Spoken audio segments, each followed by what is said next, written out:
quick break. We'll look at the dailies and also talk about generally what's going on in the country. And it's all related. But let's start off with the issues around the protest. And this is what the CS for Interior had to say about this protest. Wakatangaza ingine, wakasema sijui ni kesho. Tukawaambia kujeni. Sasa wameingia kwa nyasi. Wamesema sijui nini namna hii. Lakini nataka ijulikane. Hii Kenya hii.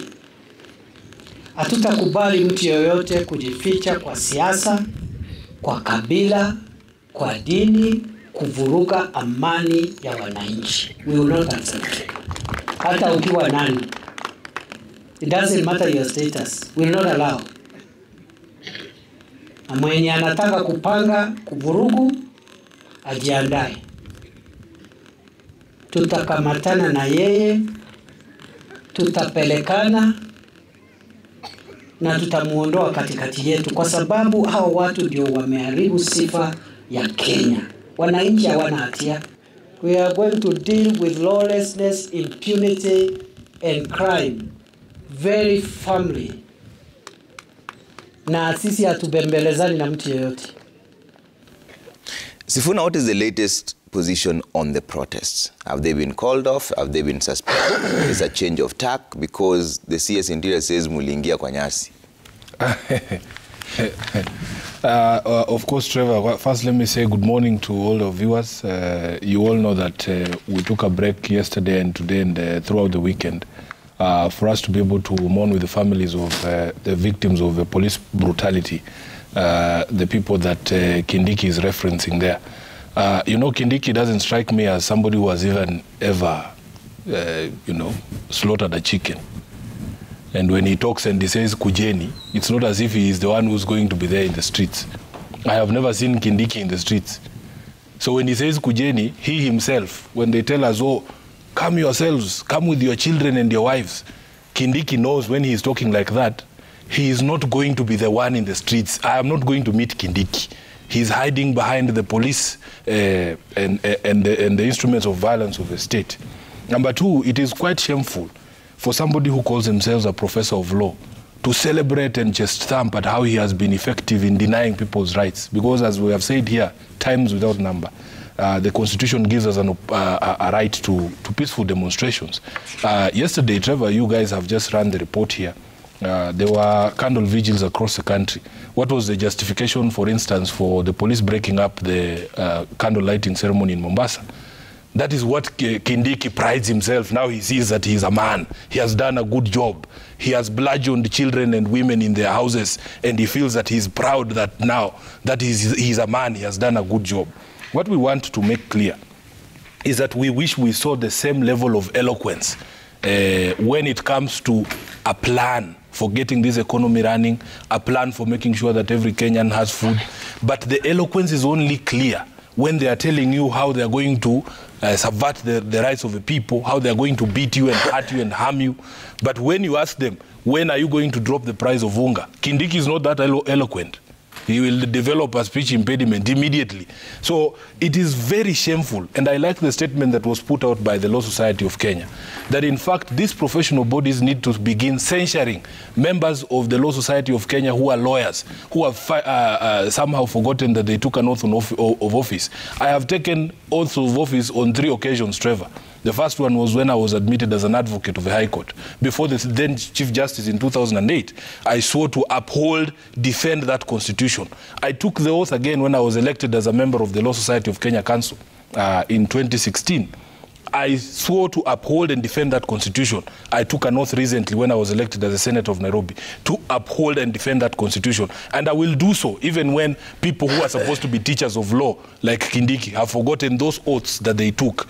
And the fact that you can chest thump, knowing full well that you are not the one visiting that violence. That Kindiki cannot even hold a rungo and come and beat me up. But he's talking like that because he knows he can hide behind the police. Shame on you, Kindiki. So what happens after next week? We have a press conference on Friday.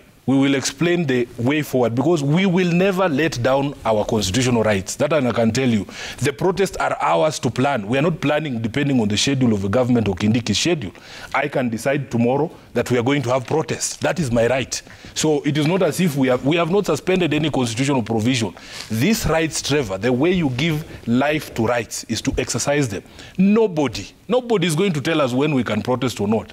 On Friday, we will give a fresh direction on the next wave of protest until, as we have said, the government listens to the people of Kenya. So Friday is tomorrow? Friday is tomorrow. You're saying the next wave of protest, yes, we will give you a schedule again.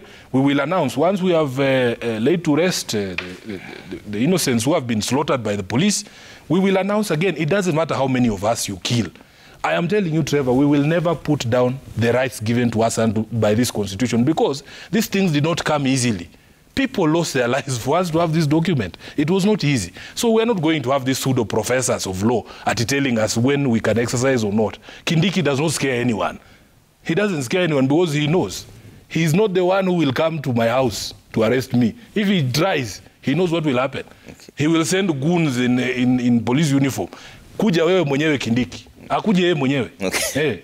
And now Executive Director CMD Franklin Mkwanja is joining us. Thank you for making time. But Aluale, should this protest just be called off then? Because yesterday we saw generally a vigil. There was no drama anywhere. I mean, it was generally peaceful. Should this be the direction that they take going forward? Thank you, Trevor. Good morning, Kenyans. And allow me to start by registering my heartfelt condolences to the victims of what has been happening in the last few weeks. And similarly, allow me to extend my compliments to all Kenyans who came out to ensure that law and order is preserved in this country. And to this end, let me acknowledge the role played by the security organs. Without the security organs, we would not have had law and order. Let me also celebrate the only person in Azimio who appears to understand the Constitution, namely Professor Wajakoya. He's the only one who appears to understand Article 37, because Kenyans saw him in broad daylight in Matungu when he was leading demonstration. He was riding a motorbike. He was armed with twigs. He was moving around quietly. He was moving around peacefully. And he was causing no violence whatsoever. I celebrate him. Having said this, you now come to the issue of the demonstrations. We are addressing the wrong people. The people who are now being buried, their relatives who are now burdened by hospital bills and costs of defraying their funerals, are collateral. The real people are the ones that the Krikla report in 2007, 2008 described as the spoilers. The spoilers include people like the Azimio leaders, people who throw vitriol like Edwin Sifuna. Those are spoilers. And who are spoilers? They are the people who hope to make political and others economic capital out of this mayhem. To address this, because we have lessons that we learned from 2007, we should remind ourselves that when the Americans stepped in, they pumped in $55 million. And this $55 million never targeted the spoilers. The suspected spoilers were facing a day at the ICC and others in the local the judicial processes. The $55 billion went to the youth. And they created something called Yes, Youth Can. To persuade youth that you are collateral. The spoilers scheme, and then at the end of the day, they sit back in their houses as you die. So I would hope that going forward, my brother Sifuna and the leaders of ASMIO would step down, stand down from this high pedestal and realize that they lose nothing but the weight to gain from political capital. The people who lose something are this youth.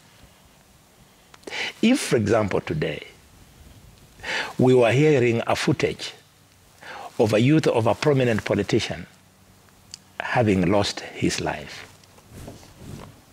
the story would be completely different.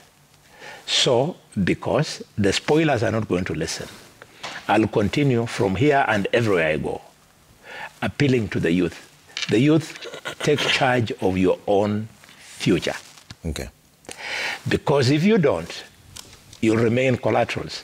Before you started the program, I stepped in a few minutes earlier than everybody else, and I've watched on TV here the relatives of these young people who lost their lives.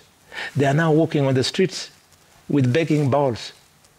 I saw on one such a ball, the biggest note that was there was a 50 bob shilling. Otherwise, the rest are just coins. Yeah.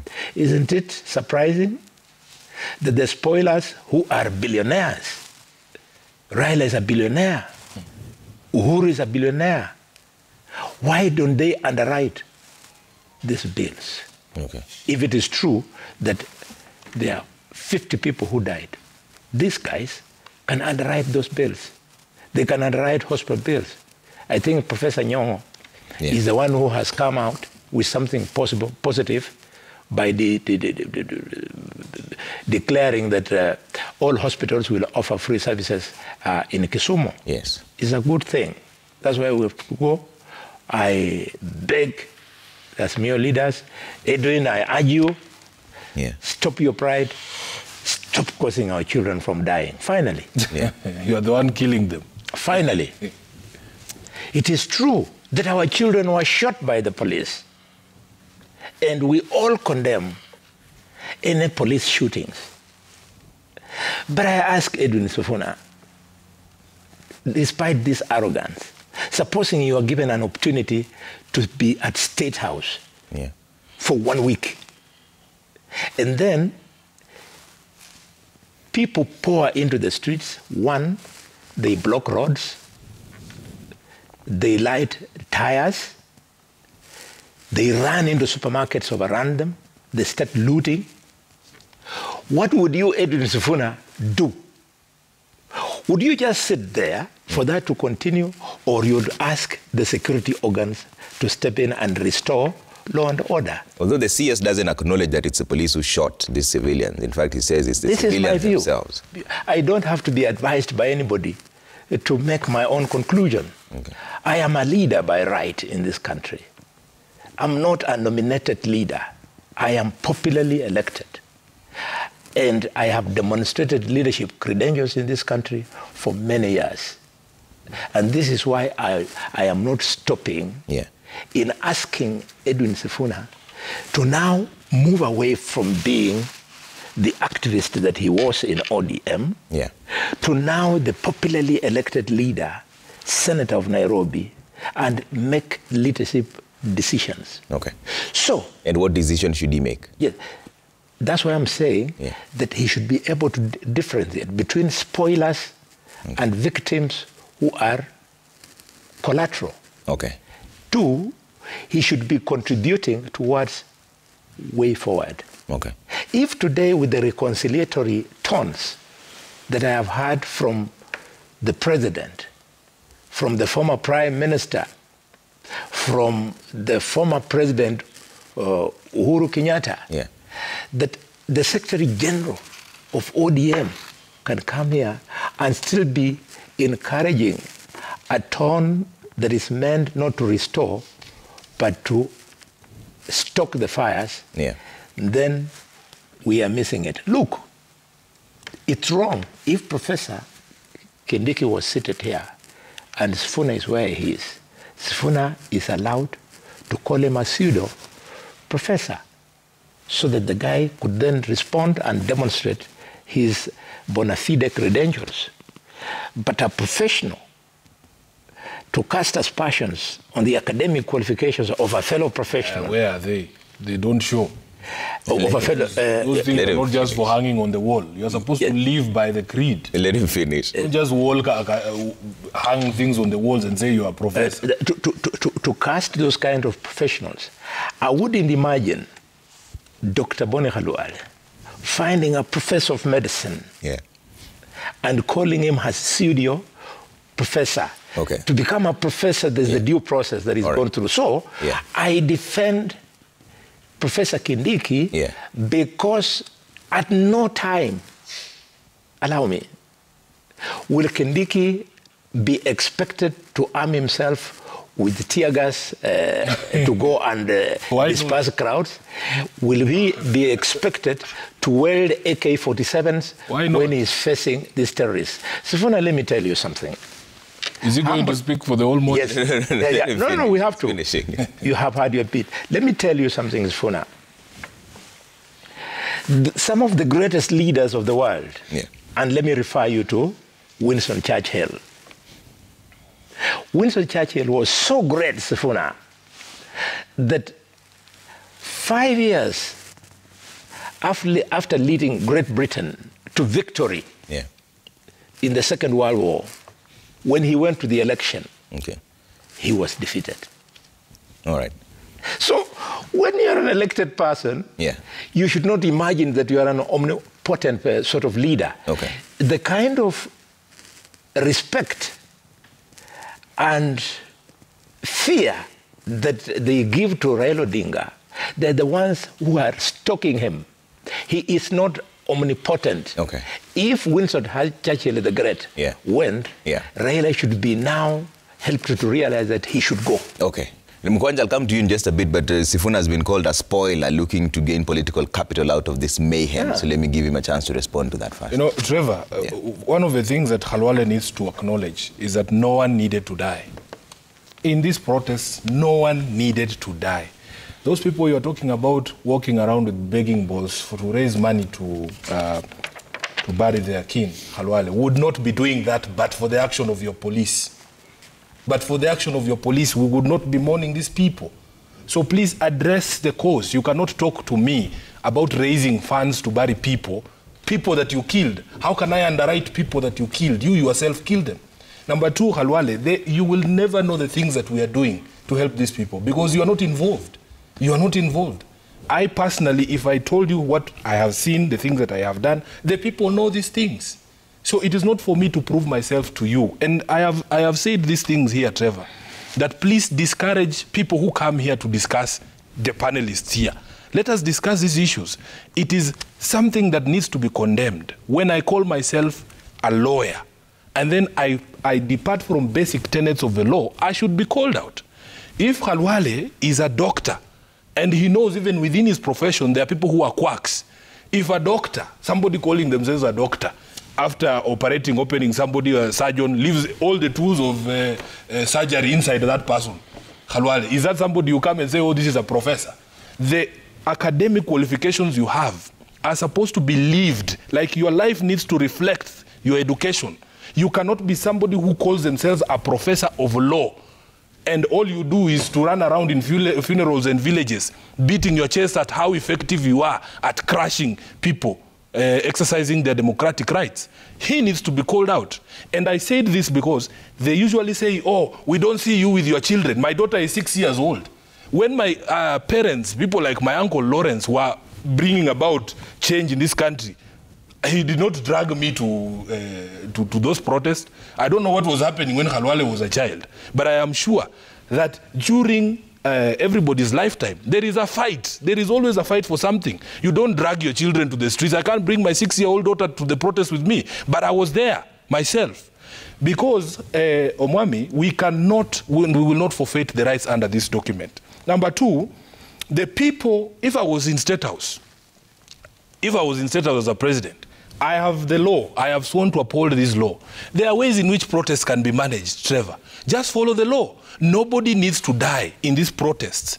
If you are saying Wajakoya held a peaceful protest, what was the thing that did not happen in that Wajakoya protest? There were no police. I asked you the question in the morning. You saw the clip from Mombasa. People lighting candles at a park. What wrong had those people committed? It is people like Kindiki. And this clip that you played is not even his worst. You will remember last week the way he was talking, saying, oh, we are going to finish these people. We have leaders in your coalition, in your party, saying we are going to shoot to kill. He gave the police a directive, and I remember you played that clip. He gave the police a directive saying those guns that have been given to you by the state, use it on your fellow Kenyans. And I was happy because some of the police just refused to implement this order. And it is why they called members of parliament to State House. You imagine, State House a symbol of unity. It's supposed to be a symbol of unity. You call leaders from other places and you say, now the police are refusing to shoot Sifuna, you people must arrange goons so that we embed them with the police to do the work that you will not do. Though we don't have evidence of that. I have the evidence. I have the evidence. What do you mean there's no evidence? Don't be shy to call these people out. There was a meeting at State House. I don't know if Halwale was there. And they came out there saying, now we are going to prepare for you. You saw video clips of leaders saying, here in my place there will be no maandamano. They organized counter-protest. In Kakamega, Trevor, the SG of UDA was allowed to run protest. Why was Malala not tear-gassed? What is the difference between his protest and me walking with the people in Kibra? That is what we are calling selective application of the law, and they know that what they are doing is wrong. So we are not going to be cowed by anyone. I was present at the protest myself. They told us if we show up, they're going to kill us. We were there. And you see, Trevor, the things that we do, some of them say, oh, Sifuna, you guys are cowards. Why were you hiding? I am telling you, Trevor, there is no bravery in walking bare-chested like this towards people who are armed and have told you they are going to kill you. It's actually stupidity for me to just walk in the streets knowing these goons are here, they are armed, and they are going to kill me, and then I walk there to show my bravery. It is stupidity. I don't want to die. And I shouldn't have to die. No one has to die. Trevor, this regime has to be called out. It is possible for you to have peaceful protests without anybody dying. Okay. And you cannot come and tell us here that, oh, you should underwrite the losses when you are the ones who are killing them. Okay. He has not seen the things that I saw. I know he's a medical doctor. I am sure you have seen victims of bullet trauma, Halwale. I have seen them myself, and it is something that you cannot unsee. We went to Mama Lucy Hospital yesterday. There are victims there, people who had nothing to do with protests.